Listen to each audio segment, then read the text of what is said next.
मन तू सुख के सागर बस रे भाई और न ऐसा यस रे। मन तू सुख के सागर बस रे भाई और न ऐसा यस रे। अब क्या बताते हैं परमात्मा से परिचित होने के बाद गरीबदास साहब जी कबीर परमेश्वर की महिमा बता रहे हैं।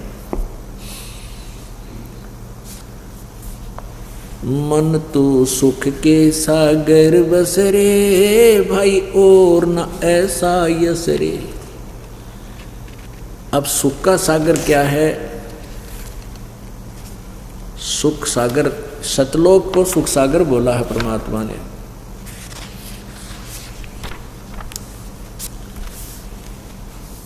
सतलोक को सुख सागर कहा है कि जैसे सुख सागर की डेफिनेशन बताई है, शंखों लहर मेहर की उपजे कहर नहीं जा कोई, दास गरीब अचल अविनाशी सुख का सागर सोई।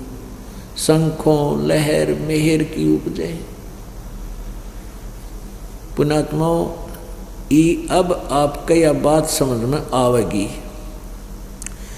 आज से 200 वर्ष पहले, 150 वर्ष पहले और उससे और पीछे जाओगे तो इंसान इतना दुखी नहीं था जितना ईब दुखी है।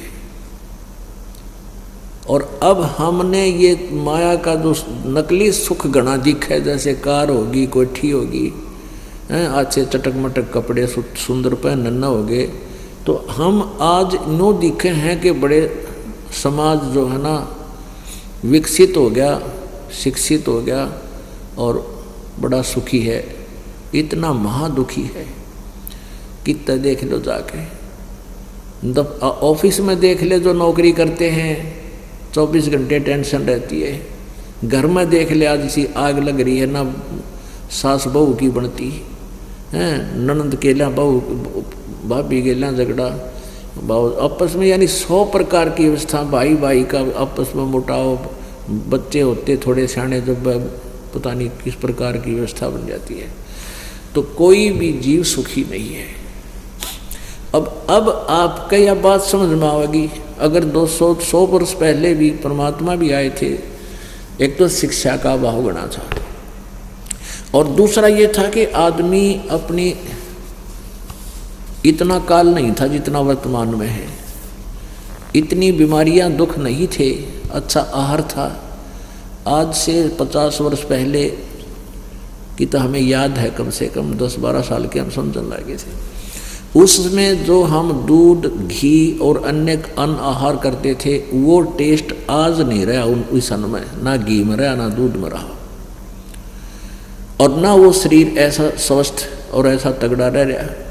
तो कहने का भाव ये है कि पहले हम बहुत ठीक थे और भगवान को हम उसी समय चाहते हैं जब चौगर देते हमारी जो है ना 92 वाले।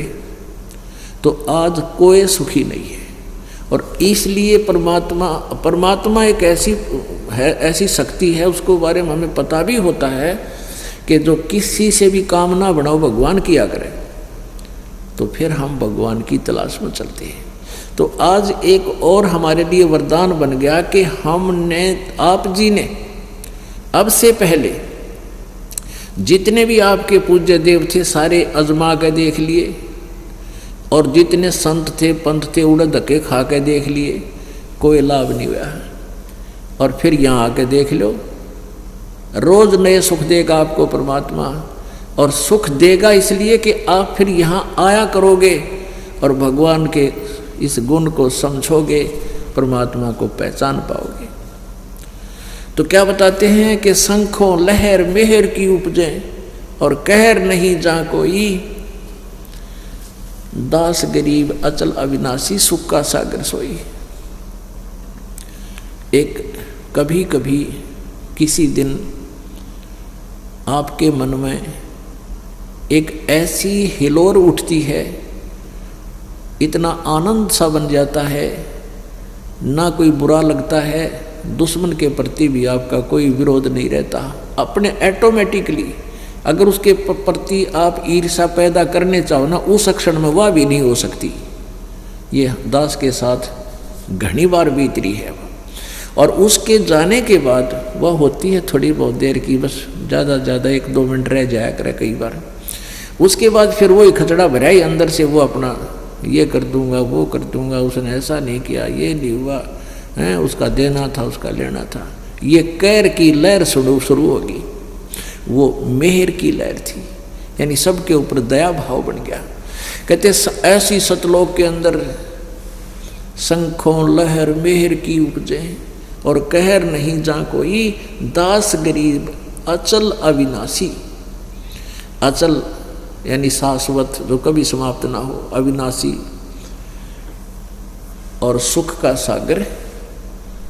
सागर माने समुद्र। हो अब एक शब्द में इतना गूढ़ रहस्य भरा, जैसे समुद्र ना आप देखो, इस सागर सुख सागर के समझाने के लिए समुद्र में कभी देखा हो जा करके, जब समुद्र में 100 किलोमीटर चला जाता है तो पीछे की कोई वस्तु नहीं दिखती और आगे की नहीं दिखती, केवल जल ही जल दिखाई देता है। तो कहते हैं उस परमात्मा सच्चे लोक में, सतलोक में जाने के बाद वहाँ वो सुख का सागर है, जहाँ जल ही जल, यानी सुख ही सुख, सुख ही सुख, सुख ही सुख, दुख नहीं।